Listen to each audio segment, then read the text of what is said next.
Hello everyone, welcome to academy of psychology. My name is doctor Shashi Prabha. आज के इस video में हम डिस्कस करने वाले हैं fore brain and most specifically cerebral cortex of fore brain. तो यहाँ पे सेरेब्रल कॉर्टेक्स क्या होता है, इसको समझने के लिए सबसे पहले हमें इम्पोर्टेंट है हमारे लिए कि हम ब्रेन की क्लासिफिकेशन को समझें कि ब्रेन को किस तरीके से डिवाइड किया गया है। एंड उससे भी पहले हमें ये समझने की ज़रूरत है कि ब्रेन का जो डेवलपमेंट है वो किस तरीके से स्टार्ट होता है, तभी हम उस क्लासिफिकेशन को समझ पाएंगे। So first I will cover the development of brain. So development of brain during embryonic stage. अब देखिए यहाँ पे एक वर्ड आया है एम्ब्रियोनिक स्टेज। एम्ब्रियोनिक स्टेज क्या होती है? इनिशियल स्टेज ऑफ डेवलपमेंट, जहाँ पे एक स्पर्म और एक एग फर्टिलाइज हो जाते हैं और फर्टिलाइज होने के बाद में उनमें डिवीजन स्टार्ट हो जाता है। बट अभी तक कोई स्पेसिफिकली सारे जो ऑर्गन्स होते हैं बॉडी के वो डेवलप नहीं हो पाते हैं। तो जो इनिशियल स्टेज होती है, जिसमें हम ये बोल सकते हैं इनिशियल जो वीक्स होते हैं, इनिशियल जो मंथ्स होते हैं, जिस टाइम पे डेवलपमेंट स्टार्ट होता है फीटस का, उस स्टेज को बोलते हैं एम्ब्रियो। तो वही वाली स्टेज क्या हो गई? Embryonic stage. तो यहाँ पे जब ब्रेन का डेवलपमेंट किस तरीके से स्टार्ट होता है मैं आपको बताती हूँ अभी। तो देखिए इस डायग्राम को, यहाँ पे जब ब्रेन स्टार्ट होता है, अभी हम सब ने आई थिंक ब्रेन का फिगर देखा हुआ है, अभी आई थिंक हम सब ने ब्रेन का डायग्राम देखा हुआ है, आगे भी मैं डिस्कस करूंगी। लेकिन अगर इस डायग्राम को अगर हम देखेंगे तो जैसा हमने देखा है वैसा बिल्कुल नहीं है ये। तो ये स्टार्ट कब होता है? जब डेवलपमेंट ये ऐसा कब दिखता है? जब हमारा डेवलपमेंट स्टार्ट होता है। तो इस जब डेवलपमेंट स्टार्ट होता है तो उस सिचुएशन में क्या होता है, हमारा जो ब्रेन एक ट्यूब की फॉर्म में इसका डेवलपमेंट स्टार्ट होता है। आप लोग देख सकते हैं एक ट्यूबलर फॉर्म में हमें यहाँ पे दिख रहा है कि ट्यूब सी बनी हुई है। अब यहाँ पे अगर इस ट्यूब को अगर हम देखेंगे तो अलग अलग कलर से इसकी बाउंड्री की गई है, और ये बाउंड्री इसीलिए कि हम अलग अलग जो एरियाज हैं उनको समझ पाए। तो इनिशियली क्या होता है, जो ब्रेन होता है उसके एक ट्यूबुलर फॉर्म में उसका डेवलपमेंट स्टार्ट होता है। और इस ट्यूब को देखिए यहाँ पे 3 पार्ट्स में डिवाइड किया गया है। आप लोग देख सकते हैं कि एक यहाँ पे सेपरेशन बनाया गया है, देन यहाँ पे सेपरेशन बनाया गया है। तो यहाँ पे टोटल क्या है, 3 पार्ट्स में इस ट्यूब को डिवाइड कर दिया गया है। अब देखिए फर्स्ट जो पार्ट है इस ट्यूब को जहाँ डिवाइड किया है, इसके अंदर जो बाउंड्री है उसको आप नोटिस करेंगे तो रेड कलर की बाउंड्री है। रेड के बाद में यहाँ पे क्या आ रही है, नेक्स्ट यहाँ पिंक कलर की आगे बाउंड्री है। तो देखिए जो सबसे ऊपर वाला जो हिस्सा है ये वाला, जहाँ पे फर्स्ट जो सेक्शन है इस ट्यूबुलर फॉर्म में जब ब्रेन डेवलप हो रहा है तो उसको क्या बोला जाता है? प्रोसेनसेफेलॉन। उसको क्या बोला गया? प्रोसेनसेफेलॉन, जिसको फोर ब्रेन भी कहा जाता है। देन उसके बाद जो सेकंड वाला जो डिवीजन है उसको बोला गया मेसेनसेफेलॉन, और जिसको हम मिड ब्रेन भी कहते हैं। Fore brain, four meaning front सबसे आगे वाला, एंड मिड ब्रेन बीच वाला। देन जो थर्ड सेक्शन है पीछे वाला उसको क्या बोला गया? रोबेनसेफेलॉन, जिसको हम क्या बोलते हैं? और हाइंड ब्रेन। हाइंड का मीनिंग क्या होता है? बेसिकली स्टेम होता है, जो पीछे वाला जो हिस्सा होता है। तो अब देखिए ये जो प्रोसेनसेफेलॉन है इसमें भी क्या है, फर्दर इसकी 2 डिविजन्स है। एक ये रेड बाउंड्री वाला आप देख सकते हैं, यहाँ तक जो हिस्सा है इसको बोला जाता है टेलेनसेफेलॉन, एंड नीचे का जो छोटा सा हिस्सा है ये पिंक कलर से जिसकी बाउंड्री है उसको क्या बोला जाता है? डाइनसेफेलॉन। वैसे ही मेसेनसेफेलॉन का फर्दर डिवीजन नहीं है, ये सिंगल ही है, तो पूरे एरिया को इसको मेसेनसेफेलॉन ही कहा जाएगा। देन जो थर्ड वाला हिस्सा है रोबेनसेफेलॉन, इसमें देखिए फर्दर इसको 2 एरियाज में डिवाइड किया गया है। ऊपर वाला जो हिस्सा है उसको बोलते हैं मेटेनसेफेलॉन, और इसमें नीचे वाला जो हिस्सा है उसको बोलते हैं माइलेनसेफेलॉन। ठीक है, तो यहाँ पे बेसिकली देखिए अगर ब्रेन की हम बात करें डिवीजन की, तो मोटे तौर पे जिसमें हम क्लासिफिकेशन की बात करते हैं वो अपना क्या होता है? Fore brain, mid brain and hind brain, एक नॉर्मल लैंग्वेज में जब हम बात करते हैं। बट अगर डेवलपमेंटल स्टेजेस के बेसिस पे अगर हम देखें तो ये 3 एरियाज में डिवाइडेड था, fore brain, mid brain, hind brain, जिसको फर्दर डिवाइड करने के बाद टोटल यहाँ पे डिवीजन कितने एरियाज में हो गया? यहाँ पे 5 एरियाज में। टेलेनसेफेलॉन, डाइनसेफेलॉन, मेसेनसेफेलॉन, मेटेनसेफेलॉन एंड माइलेनसेफेलॉन। ये बहुत बार आप वर्ड पढ़ते होंगे तो हमें समझ में नहीं आ पाता है कि ये क्या है। तो ये तो डेवलपमेंट के बेसिस पे बात हुई। आगे देखिए अभी हम बात करते हैं बेसिकली किस तरीके से ब्रेन को आगे डिवाइड किया गया है। देखिए क्लासिफिकेशन ऑफ ब्रेन। अब ब्रेन जो है हमने पीछे देखा कितने हिस्सों में डिवाइड है? Fore brain, mid brain and hind brain. Fore brain के फर्दर 2 पार्ट्स है, टेलेनसेफेलॉन एंड डाइनसेफेलॉन। मिड ब्रेन वाला हिस्सा कौन सा है? मेसेनसेफेलॉन। एंड हाइंड ब्रेन वाला हिस्सा कौन सा है, मेटेनसेफेलोन एंड माइलेनसेफेलोन। ये आई थिंक सबको समझ में अभी आ गया है, क्योंकि ये क्लासिफिकेशन मैं समझाना चाह रही थी, उससे पहले हमें जो फर्स्ट हमने डायग्राम देखा है वो हमें समझ में आना जरूरी है। तो ये हमारे क्या हो गए, ब्रेन के फर्दर 5 हिस्से हो गए। अब हम देखेंगे इन पांचों एरिया में ब्रेन के अलग अलग एरियाज आते हैं, और वो एरियाज कौन कौन से हैं। तो टेलेनसेफेलोन के अंदर आता है limbic system, basal ganglia and cerebrum और सेरेब्रल कॉर्टेक्स। तो ये जो 3 हिस्से हैं टेलेनसेफेलोन में, बेसिकली जो मोर इम्पोर्टेंटली मोटे तौर पे वो क्या क्या हो गया, limbic system, basal ganglia and cerebral cortex. तो आज की क्लास में हमारे लिए मोस्ट इम्पोर्टेंटली जो हम कवर करने वाले हैं वो यही एरिया है, सेरेब्रम और सेरेब्रल कॉर्टेक्स। इसको आज की क्लास में हम लोग कवर करेंगे, बट पूरा क्लासिफिकेशन हमारे लिए समझना जरूरी है, क्योंकि आगे की क्लासेस में हम जो बाकी एरियाज हैं उनको भी कवर करेंगे। तो देखिए, अब देखते हैं आगे डायनसेफेलोन में। इसमें आता है थैलेमस एंड हाइपोथैलेमस। देन देखते हैं मिड ब्रेन के अंदर जो मेसेनसेफेलोन वाला एरिया है, इसमें आएगा tectum and tegmentum. Then next hind brain में जो मेटेनसेफेलोन वाला एरिया है, उसमें हम देखते हैं आता है पोन्स एंड सेरेबेलम। देन माइलेनसेफेलोन में हम देखेंगे कि इसमें आता है मेडुला ऑब्लंगेटा। ठीक है, ये हमारा क्या हो गया, ब्रेन का क्लासिफिकेशन हो गया। सो आज जो हम लोग डिस्कस करने वाले हैं, हम डिस्कस करेंगे ब्रेन के 4 ब्रेन वाला जो हिस्सा है उसका टेलेनसेफेलोन वाला जो एरिया है, और टेलेनसेफेलोन का कौन सा हिस्सा, सेरेब्रम और सेरेब्रल कॉर्टेक्स। तो हमें इस तरीके से इसको याद रखना है। आप लोग ये जो चार्ट मैंने दिया है, चार्ट की हेल्प से हमें बहुत आसानी से चीज़ें याद रहेंगी, तो आप चार्ट बना के भी चीज़ों को याद कर सकते हैं। तो आप देखिए, पीछे तो मैंने एक चार्ट से समझा दिया, अभी डायग्राम के बेसिस पे हम लोग देख लेते हैं कि 4 brain, mid brain, hind brain कौन सा एरिया होता है। तो यहाँ पे ये जो पिक्चर आपको अपनी स्क्रीन पे दिख पा रही है, इसमें हम लोग देखेंगे हमारे ब्रेन का ये सबसे बड़ा हिस्सा जो क्रीम कलर में आप लोगों को यहाँ पे दिख पा रहा होगा, कि ये जो सबसे बड़ा वाला हिस्सा है ये हमारा क्या होता है, 4 ब्रेन होता है। इसी के अंदर पूरा 4 ब्रेन आ जाता है। इसके इंटरनल जो इसके स्ट्रक्चर है, इसका आउटर कवरिंग है, वो सारा सब कुछ क्या है, 4 ब्रेन का हिस्सा है, जिसमें सेरेब्रम जो पीछे हमने बात की थी, सेरेब्रल कॉर्टेक्स जो हम लोग डिस्कस करने वाले हैं, वो कौन सा होता है, इसकी आउटर कवरिंग होती है जो हमें रिंकल फॉर्म में दिखाई देती है। तो इसकी जो आउटर कवरिंग है और आउटर मोस्ट एरिया है 4 ब्रेन का, वो आपका क्या है, सेरेब्रल कॉर्टेक्स है। और सेरेब्रल कॉर्टेक्स कहो चाहे इसको सेरेब्रम कहो, एक ही बात है। देन थैलेमस एंड हाइपोथैलेमस, ये इसके अंदर वाले स्ट्रक्चर्स हैं, अंदर होते एक तरीके से हम बोल सकते हैं कि क्रॉस सेक्शन अगर इसका किया जाए तो हमें ये स्ट्रक्चर जो है वो अंदर की साइड दिखेंगे। देन बात करते हैं नेक्स्ट मिड ब्रेन की। मिड ब्रेन कहाँ पे आता है, देखिए ये वाला एरिया है, और ये अभी दिखने में, क्योंकि यहाँ पे क्या हो रहा है, थोड़ा ऊपर से स्ट्रक्चर लिया गया है, तो ऐसा लग रहा है कि इसके अंदर है 4 ब्रेन के अंदर, बट 4 ब्रेन के अंदर नहीं है। ये एक स्टेम जैसा स्टार्ट हो जाता है जहाँ पे, तो वहाँ पे ये वाला एरिया है, उसको हम क्या बोलेंगे, मिड ब्रेन। एंड लास्ट में क्या है, हाइंड ब्रेन। और हाइंड ब्रेन कहाँ से स्टार्ट हो रहा है, मिड ब्रेन से कनेक्ट होके ये वाला जो पूरा हिस्सा है, ये वाला पूरा हिस्सा, ये क्या है आपका हाइंड ब्रेन है, और बेसिकली ये ब्रेन स्टेम होती है। अब देखिए, इसमें सबसे ऊपर का जो हिस्सा होता है उसको बोलते हैं पोन्स। पोन्स के नीचे वाला हिस्सा होता है मेडुला ऑब्लंगेटा, एंड इन दोनों के पीछे की साइड, जिसको कभी कभी आपने सुना हो लोकल लैंग्वेज में, जिसको बोलते हैं छोटे दिमाग भी बोलते हैं, ऐसा राउंड फॉर्म में एक स्ट्रक्चर होता है पीछे की साइड, इसको ये क्या होता है, हमारा सेरेबेलम। तो ये बेसिकली हमारा क्या, ब्रेन का स्ट्रक्चर हो गया। अगर फिगर में भी हम लोग समझे तो आई थिंक अभी आप लोगों के लिए और ज़्यादा क्लियर हो गया कि कौन सा स्ट्रक्चर कौन सा होता है। तो अब हम आते हैं सेरेब्रल कॉर्टेक्स पे। सेरेब्रल कॉर्टेक्स की अगर हम बात करें, इसमें 2 हेमिस्फीयर होते हैं, consist of 2 hemisphere, right hemisphere and left hemisphere. अभी इनको डिटेल में मैं बात करूंगी किस तरीके से इनका क्लासिफिकेशन है। एंड इसके अंदर 4 लॉब्स होते हैं। फर्दर इसको 2 हेमिस्फीयर के अलावा इसका क्लासिफिकेशन कैसे किया गया है, 4 लॉब्स में किया गया है। पहला lobe frontal lobe, second parietal lobe, third temporal lobe and fourth occipital lobe. तो देखिए, अभी जो लॉब है इनको यहाँ पे इस फिगर की हेल्प से हम लोग समझ पाते हैं। जैसे मैंने बोला कि ब्रेन का जो सबसे बाहर वाला जो एरिया है, रिंकल फॉर्म वाला जो एरिया है, ये हमारा क्या होता है, सेरेब्रल कॉर्टेक्स होता है। अब ये सेरेब्रल जो कॉर्टेक्स होता है, इसको 2 हेमिस्फीयर में भी डिवाइड किया हुआ होता है। अब 2 हेमिस्फीयर को समझने के लिए आप ऐसे समझिए, अगर हम ब्रेन वाला हिस्सा है, अगर इसकी पिक्चर हम एकदम टॉप से ले, ऊपर से ले, तो हमें जब दिखेगा तो हमारा जो ब्रेन है वो हमें किस टाइप का दिखेगा, कि अगर ऊपर से हम देखेंगे तो इस टाइप का हमें दिखेगा।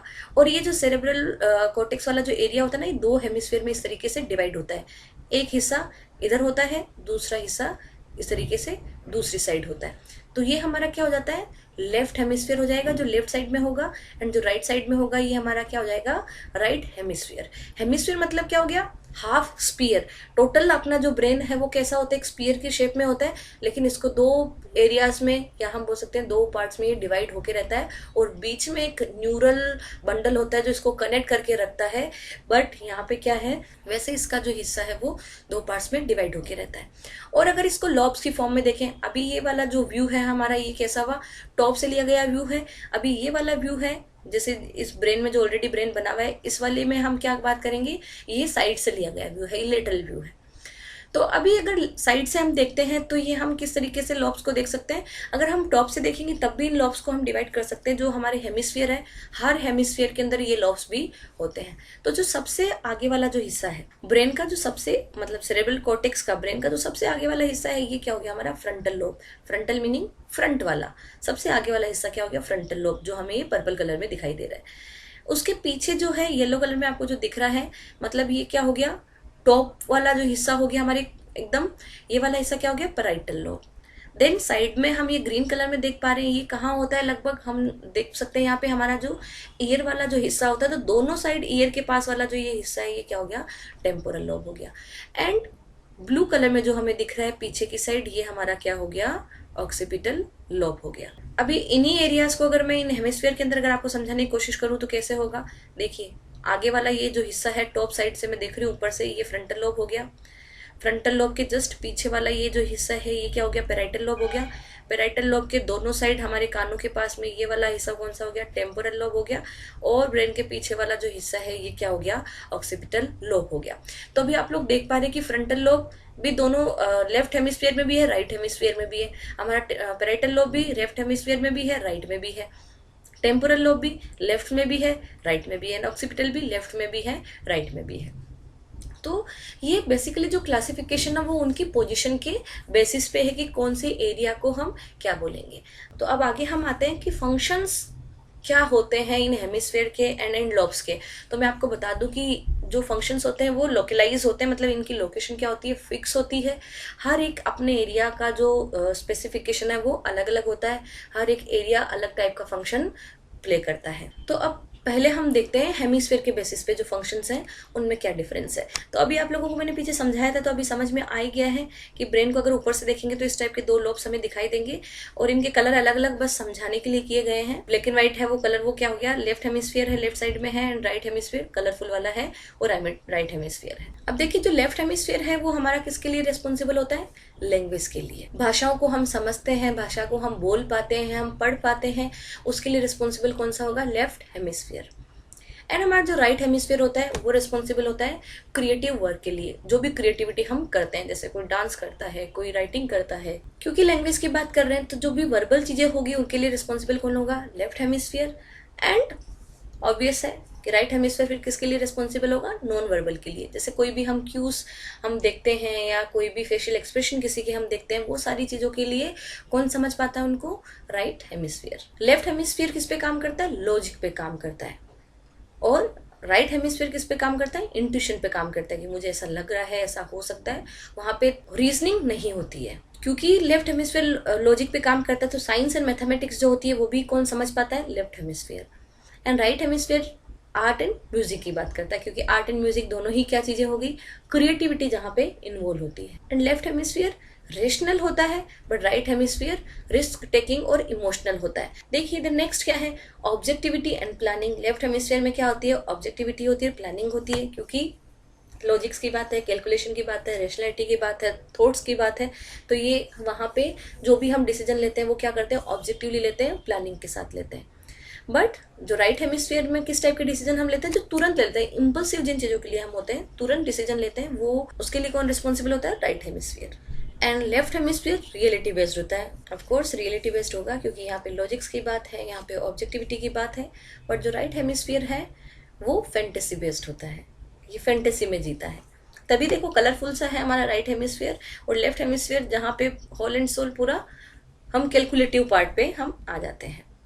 लास्ट हम बात करते हैं जो हमारा राइट बॉडी जो पार्ट है, राइट विजन जो हमारा, उन सब चीज़ों को, जो राइट मोटर जो स्किल्स है, उन सब चीज़ों को कंट्रोल करता है लेफ्ट हेमिस्फीयर, एंड जो हमारे लेफ्ट विजन है, लेफ्ट साइड ऑफ बॉडी है, लेफ्ट मोटर स्किल्स है, उन सबको कंट्रोल करता है राइट हेमिस्फीयर। तो मोटे तौर पे हमने उन फंक्शंस को डिस्कस किया है जो हमारे हेमिस्फीयर के बेसिस पे डिवाइडेड है। देन नेक्स्ट हम बात कर लेते हैं लॉब्स के बेसिस पे फंक्शंस की।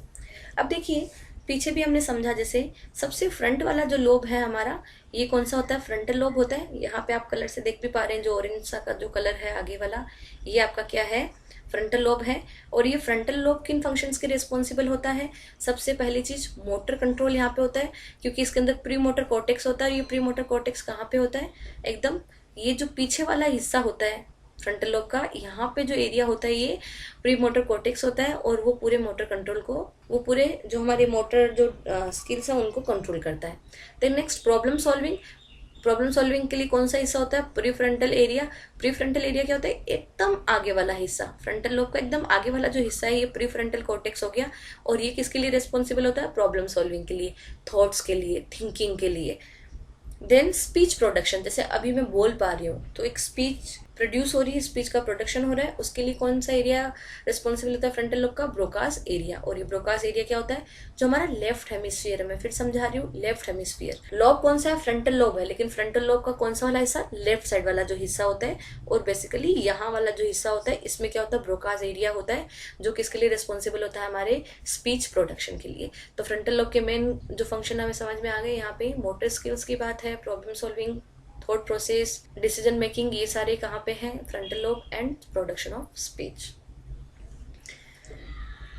देन फ्रंटल लोब के जस्ट पीछे वाला जो एरिया है वो है पैराइटल लोब। पैराइटल लोब जो है वो मेनली रिस्पॉन्सिबल होता है टच परसेप्शन के लिए। जितने भी हमारे सोमाटोसेंसरी कॉर्टेक्स है मेनली, वो जो इन्फॉर्मेशन है वो सारी कहाँ पे आती है, पैराइटल लोब में। और पैराइटल लोब में टच परसेप्शन कहाँ से होता है, सोमाटोसेंसरी कॉर्टेक्स में होता है। ये सोमाटोसेंसरी कॉर्टेक्स क्या होता है, पैराइटल लोब की शुरुआत में, एकदम इनिशियली जो है इसका एरिया वो वाला कौन सा हो जाता है, सोमाटोसेंसरी कॉर्टेक्स। तो एक तरीके से हम ये देख सकते हैं कि फ्रंटल लोब का जो मोटर कॉर्टेक्स है ये पीछे की साइड यहाँ पे होता है, और पैराइटल लोब का सोमाटोसेंसरी कॉर्टेक्स आगे की साइड यहाँ पे होता है। तो ये दोनों एक दूसरे से अटैच होके रहते हैं। देन उसके अलावा body orientation and sensory discrimination जो है उसको भी एनालाइज कौन करता है, पैराइटल लोब करता है। देन उसके बाद हम आते हैं टेम्पोरल लोब पे। टेम्पोरल लोब वाला हिस्सा कौन सा हो गया, हमारे ईयर के जस्ट ऊपर वाला जो पास वाला हिस्सा है ब्रेन के अंदर, वो वाला एरिया कौन सा है, हमारा temporal lobe.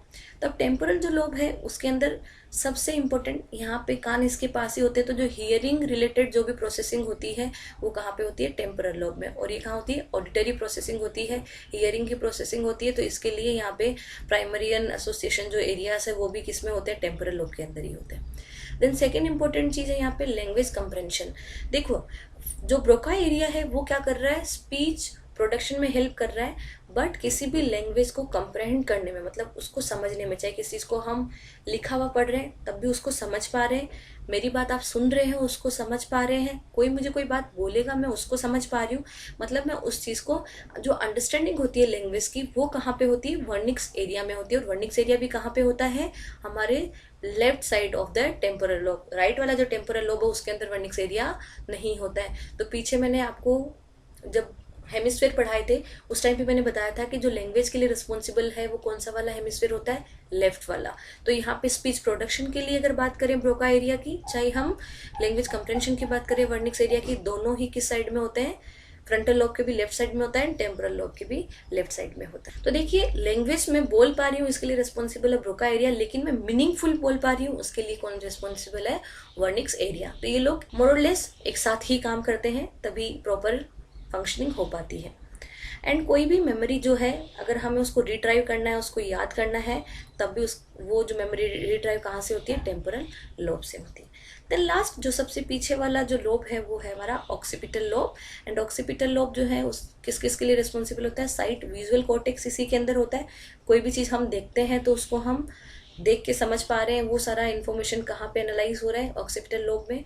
And visual reception, visual interpretation भी जो है वो भी कहाँ पे हो रहा है, ऑक्सीपिटल लोब के अंदर। अब देखिए लास्ट में मैं एक चीज़ डिस्कस करूंगी आपके साथ में कि ये सारे लोब्स एक साथ किस तरीके से काम करते हैं। बेसिकली जब हम कोई लैंग्वेज सुन रहे हैं और उसको प्रोड्यूस कर रहे हैं तो उसके लिए ये जो डायग्राम बना हुआ है ये आपको और अच्छे से समझ में आएगा। सपोज आपने कोई चीज़ देखी, वो इन्फॉर्मेशन कहाँ जाएगी? सबसे पहले प्राइमरी विजुअल कॉर्टेक्स में, जो ऑक्सीपिटल लोब का हिस्सा है, क्योंकि जो भी विजन से रिलेटेड इन्फॉर्मेशन है वो कहाँ पे आती है? ऑक्सीपिटल लोब में। और प्राइमरी विजुअल कॉर्टेक्स में आके क्या होगा? आप उस चीज़ को विजुअली आपने क्या देखा है, समझा है, और फिर वो इन्फॉर्मेशन कहाँ चली जाएगी? आपकी वर्निक्स एरिया में। यहाँ से इन्फॉर्मेशन जा रही है इधर वर्निक्स एरिया में। अब इसके साथ में आपने कोई चीज सुनी, प्राइमरी ऑडिटरी जो कॉर्टेक्स है यहाँ पे इन्फॉर्मेशन जाएगी। किस लोब का पार्ट होता है? ये टेम्पोरल लोब का पार्ट होता है। कोई भी चीज आपने सुनी, बात सुन लिए, जैसे यहाँ पे हम बात कर रहे हैं कि अभी आप स्लाइड पे देख भी रहे हैं, पढ़ भी रहे हैं और साथ में मेरी बात को सुन भी रहे हैं, तो सुनने वाला जो इन्फॉर्मेशन है वो कहाँ गया? प्राइमरी ऑडिटरी कॉर्टेक्स में। और मैसेज यहाँ से जाके कहाँ चला गया? फिर वर्निक्स एरिया में, क्योंकि उसका क्या मीनिंग है समझने के लिए हमारा वर्निक्स एरिया काम करता है। और आप स्लाइड पे देख रहे हैं, समझ रहे हैं, वो प्राइमरी विजुअल कॉर्टेक्स में गया, लेकिन उसको मीनिंगफुली हम समझ पाए वो किस में गया? फिर वर्निक्स एरिया में। वैसे ही कोई इन्फॉर्मेशन, मान लो कोई चीज़ टच होती है, उसको हम नाम दे रहे हैं कि वो गर्म है, वो चीज़ ठंडी है, वो सॉफ्ट है, तो उसको एक लैंग्वेज प्रोवाइड करना, उसके लिए एक उसको वर्बली प्रोवाइड करने के लिए भी क्या होगा? इन्फॉर्मेशन पहले कहाँ आई? प्राइमरी सोमैटोसेंसरी कॉर्टेक्स में आई, जो हमारे टेम्पोरल लोब का हिस्सा है। ये वाला ब्लू वाला जो एरिया दिख रहा है, ये टेम्पोरल लोब का हिस्सा है आगे वाला। यह इन्फॉर्मेशन आके फिर वो कहाँ चली गई? वर्निक्स एरिया में चले गई। तो चाहे कोई चीज़ हम महसूस कर रहे हैं, कोई चीज़ हम सुन रहे हैं, कोई चीज़ हम देख रहे हैं, सारी इन्फॉर्मेशन कहाँ आ गई? पहले वर्निक्स एरिया वाले हिस्से में आ गई। अब देखिए वर्निक्स एरिया की जो इन्फॉर्मेशन है, अब मीनिंगफुल तो वो बन गया, लेकिन मीनिंगफुल होने के बाद में उसको हम अगर बोलना चाह रहे हैं तो इन्फॉर्मेशन कहाँ जाएगी? ब्रोका एरिया में, क्योंकि स्पीच प्रोडक्शन कहाँ से होगा? ब्रोका एरिया में। अब स्पीच प्रोडक्शन तो हो जाएगा, ब्रोका एरिया हेल्प करेगा स्पीच के लिए, लेकिन हमारी टंग का मूवमेंट हो पा रहा है, हमारे लिप्स का मूवमेंट हो पा रहा है, जब हम बात करते हैं हमारे हाथों का मूवमेंट होता है, बॉडी के अंदर अलग अलग पोस्चर्स हमारे आते हैं, हमारे फेशियल एक्सप्रेशंस आते हैं, वो सारे कहाँ से आएंगे? प्राइमरी जो मोटर कॉर्टेक्स होगा वो उसके लिए रिस्पॉन्सिबल होगा। तो इन्फॉर्मेशन लास्ट में कहाँ जाएगी? प्राइमरी मोटर कॉर्टेक्स में। और ये प्राइमरी मोटर कॉर्टेक्स क्या करेगा? आगे जाके हमारे बॉडी के सारे जो मूवमेंट्स है, सारे जो फंक्शंस है, उनको कंट्रोल करेगा। तो इस तरीके से हमारी ये जो फंक्शनिंग है, पूरी फंक्शनिंग काम करती है। तो आई थिंक अभी आपको ये चीज़ समझ में आ गई होगी कि फंक्शनिंग को कैसे हम एक्सप्लेन कर सकते हैं। जो नेक्स्ट वीडियो होगा उसमें हम लोग डिस्कस करेंगे limbic system and basal ganglia. तो हमारा टेलेंसेफेलॉन वाला जो हिस्सा होगा उसको हम पूरा कवर कर लेंगे। और अगर आपको वीडियो पसंद आया तो वीडियो को लाइक ज़रूर करें।